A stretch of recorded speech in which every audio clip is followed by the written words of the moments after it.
জাতীয় বিশ্ববিদ্যালয়ের ডিগ্রি প্রথম বর্ষ পরীক্ষার ফরম পূরণ সংক্রান্ত বিস্তারিত তথ্য।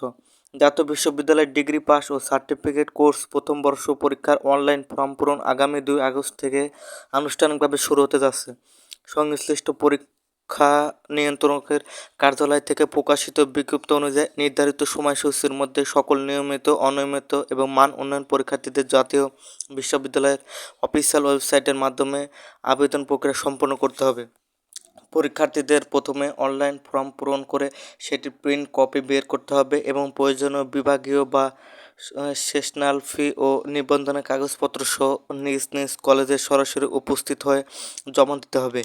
বিজ্ঞপ্তিতে স্পষ্ট জানানো হয়েছে যে নির্ধারিত সময়ের পর কোনো বিলম্ব ফি দিয়েও ফর্ম পূরণের সুযোগ থাকবে না।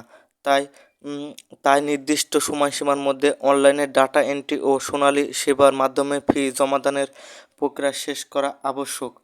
পরীক্ষার্থীদের কলেজের ওয়েবসাইট বা নোটিশ বোর্ডের মাধ্যমে স্ব বিষয়ের ফি ও জমা দেওয়ার চূড়ান্ত তারিখ সম্পর্কিত পূর্ণাঙ্গ তথ্য জানতে পারবেন।